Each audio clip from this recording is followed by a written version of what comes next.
bamwe ngo ni gapoti, abandi ngo ni agafuka k'abazungu. Undi we uti ngewe sinkakunda ni kandyohereza rwose karambihiriza. Oya, sigaho wikuyahura nyabona, nawe kambare. Ese ubwo wari uzi ko agakingirizo karinda 98% by'indwara zandurira mu mibonano mpuzabitsina ndetse n'inda zitateguwe? Tubahaye ikaze kuri The Health Dr. Olivier, nk'uko mumaze kumenyera n'umuyoboro mugari wa YouTube mumaze kumenyera cyane ubagezaho ibiganiro bitandukanye by'ubuzima.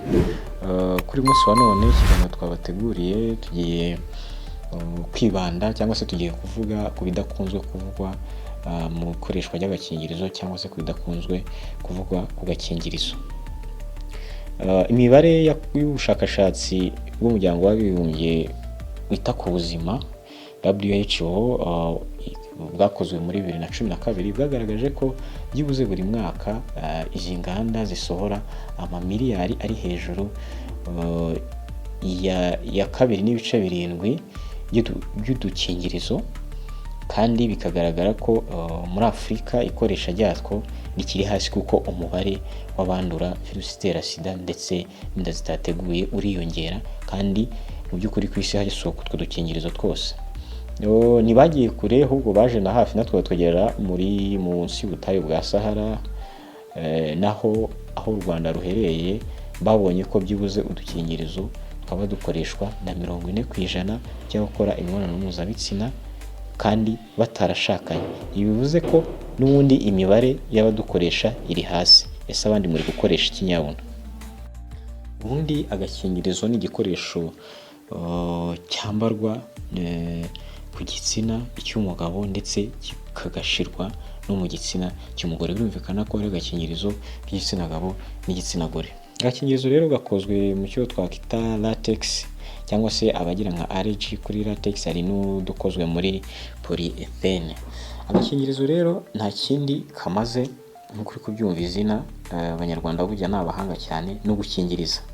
Iki ni igikoresho gikoreshwa iyo abantu bakora imibonano mpuzabitsina hagati y'abashobora barimo gukekanwa cyangwa se abantu batashakanye cyangwa abantu batipimishe ngo bamenye ngo ubuzima bwabo buhagaze gute.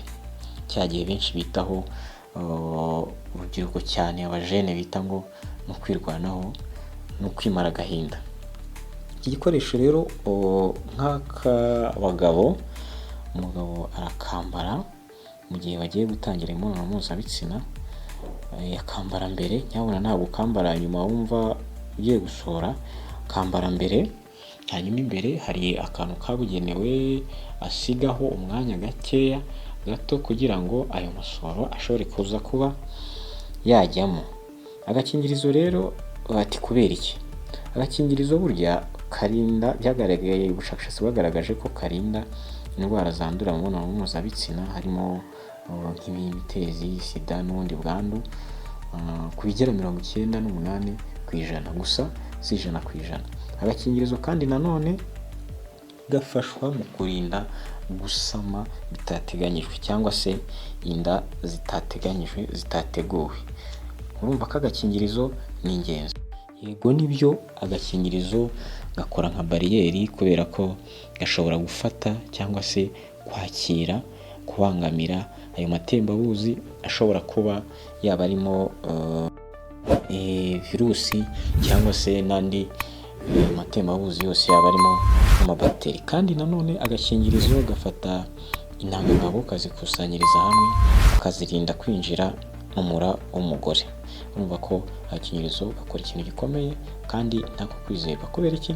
Abenshi batinya kugakoresha, ariko burya kakoranye ikoranabuhanga yizewe ndetse n'amavuta yo kugira ngo katazateza ibisebe yaba ku gitsina cy'umugore cyangwa se cy'umugabo igihe barimo bagakoresha. Bimwe mu bintu rero bidasanzwe cyangwa se abantu badakunze kuvuga ku gakingirizo, buriya agakingirizo twagafata nka double agent cyangwa se gakora ibintu bibiri icyarimwe. Uko twabibonye, agakingirizo burya yego kurinda ko inda zitateguwe zitateganyijwe ni byiza, ariko buriya tunibuke ko karinda izo ndwara zindi zose zinyura mu mibonano mpuzabitsina. Urumva ko agakingirizo ni ingenzi cyane. Agakingirizo gakora umurimo ukomeye. Ikindi burya ngo agakingirizo gakoreshwa neza gusa igihe wakambaye mbere y'uko mukora imibonano mpuzabitsina, mbere y'uko habaho guhuza kw'ibitsina, igitsina cy'umugabo ndetse n'icy'umugore. Nanone kagakoreshwa neza gusa iyo gakoreshejwe rimwe. Nyabuna agakingirizo ntabwo kambarwa kabiri, ntabwo abantu bakoresha kabiri, ukoresha rimwe ukakajugunya. Ikindi iyo katarengeje igihe, katari expire, amatariki bagahaye igihe kazarangiriraho ziriya chemical products zikagize, buriya niho ziba zaba expire. Nk'ariya mavuta atuma kagera ugasanga yarashize bitewe n'iyo expire date icyo gihe baba bakageneye, hanyuma wagakoresha kagacika, bya bindi za ndwara na yanda bikaba biziyemo kandi nyabona mutabiteguye. Ikindi burya ngo ugomba kugafungura witonze, udakoresheje umunwa wawe, kuko tekereza ko amenyo ashobora kugira ute komaho gato gusa agasigamo umwenge, agasigamo akadomo. Iyo agakingirizo ngo gakoreshejwe nabi burya muri ubu buryo nko kuba umuntu yagashyira hagati mu gikorwa bakakora ibyo bakora, hanyuma ageramo hagati akaba ariho yibuka kukambara. Nyabuna ibyo ngibyo bishobora gutera accident, bishobora gutera ikibazo, bishobora gutera accident. Kandi ikindi agakingirizo ntabwo gakoreshwa kabiri nk'uko twabivuze. Birumvikana ko gakoreshejwe muri ubwo buryo n'ubwirinzi no kurinda biba gakeya cyane, kuko urumva niba gakoreshejwe muri ubwo buryo bubi, wakoresheje amenyo, wagakoreshejemo hagati, n'ubwirinzi bwako wazakarenganya ukavuga ngo se ko ni nagakoresheje, kandi ni wowe ugakoresheje mu buryo butari bwo, gakoresheje nabi. Ibindi bidasanzwe ko abantu babivuga ku gakingirizo ni uko twabibonye, udukingirizo dukozwe mu buryo butandukanye. Hari utwo twavuze dukozwe muri latex, ikinyabutabire cya latex. Ni ukuvuga ngo hari abagiraho allergie kuri iyo latex, akaba yabyimba, akaba yakwishima, akaba yababara n'igihe babikora bitewe n'uko ari allergie. Iyo babibonye gutyo, muri icyo gihe urahita. Ibindi mu bidakunze kuvuga ku gakingirizo burya nuko amavuta yose si meza ku gakingirizo, kuko uzakarebe inyuma y'uwo ubona ko afite ububobere kanyerera, ashobora nka bamwe twavuze ashobora gukoresha kabiri, ashobora kuvuga ati ndaza gusigaho amavuta, ndaza gusigaho vaseline, ndaza gusiga amavuta yo kwisiga. Oya, ibyo ni bibi cyane, ubu kangiza n'ubundi kuko kaba karangije icyacyo, kuko kagenewe gukoreshwa rimwe gusa. Icyo gihe ushobora kuza gusanga karamenetse cyangwa se karacitse bitewe n'ayo mavuta yandi wagize ute washizeho. Amavuta yemewe yonyine ku gakingirizo ari nayo kaba gakoranye ni amavuta ashingiye ku mazi, ariyo bita water based lubricant.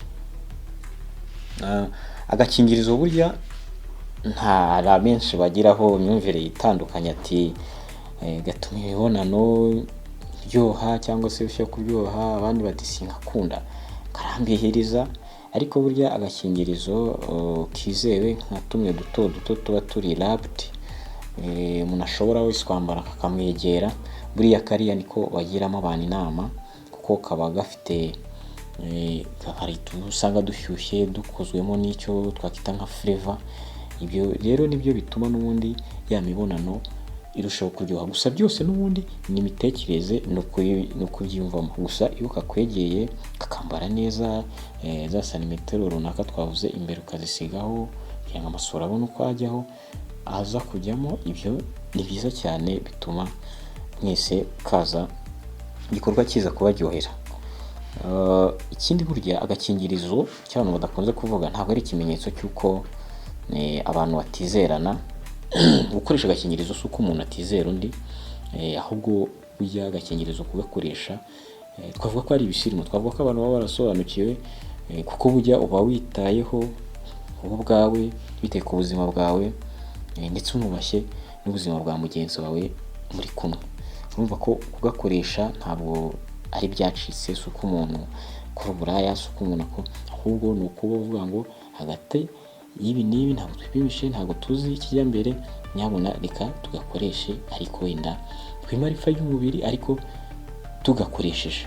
Urumva ko rero agakingirizo ntabwo ari ukutizerana, ahubwo ni uburyo bwo kwirinda wowe ubwawe ndetse urinda na mugenzi wawe. Ikindi hari n'abibaza bati se urubyiruko rushobora kukabona? Yego nibyo, ahenshi mu mavuriro, mu masantere de sante ndetse n'ama clinics n'ahandi nagiye mbona bishyirwaho n'ibigo byabugenewe bakaba bubatse akazi ahantu runaka, bakaba bafataho bagakisesinga ukabona babugeraho nta kibazo. Urubyiruko rufite uburenganzira narwo bwo kuba rwakoresha cyangwa rwabona utwo dukingirizo, kuko n'imibare igaragaza ko urubyiruko muri iyi minsi ruri hejuru cyane mu bijyanye n'ubwandu butera, ubwandu bwa sida, ubwandu bwandurira mu mibonano mpuzabitsina, yewe n'izo nda zitateguwe twaze tuvuga zikiyongera. Ibi rero Minisiteri y'Ubuzima, Minisante mu Rwanda ntabwo yabyibagiwe, nabo igenda ibashyiriraho ubwo buryo bwose kuko ni uburenganzira bwabo, kandi mu buryo bwo kugabanya izo nda zitateguwe n'iryo zamuka privilege y'ubwandu. Minisiteri nabyo ibitekerezaho n'ifashe n'ingamba, ngira ngo ni n'inyigisho nyinshi zitangwa henshi no mu bajyanama b'ubuzima ndetse no ku bigo nderabuzima, yewe no mu mashuri byagezemo. Nka message y'ingenzi rero twacyura muri iki kiganiro ni uko burya agakingirizo, iyo nibavuga agakingirizo uzi ibyo uhita uvuga ngo agakingirizo bihwanye. Agakingirizo burya bihwanye no kwirinda inda zitateguwe.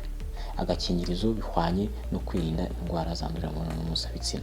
Agakingirizo bihwanye no kwiyitaho, ni ubusirimu. Agakingirizo bihwanye no kubaha uwo muri kumwe, uwo mwashakanye, bijyanye no gutegura neza ejo hazaza. Ibyo byose nizabihwanye z'agakingirizo. Agakingirizo kandi bihwanye no kuringaniza urubyaro. Turabashimiye rero mwe mwaduteze amatwi muri iki kiganiro. Wenda ikindi gice cya kabiri tuzagira uko tugarukaho bindi bitewe na comment muzaba mwaduhaye. Njye wagezaho iki kiganiro ni Jean Ndamubonye, nk'uko maje kumenyera, umunyeshuri muri kaminuza y'ubuzima. Mukomeze mugire ubuzima bwiza rero, mwiyitaho rwose, muba abasirimu.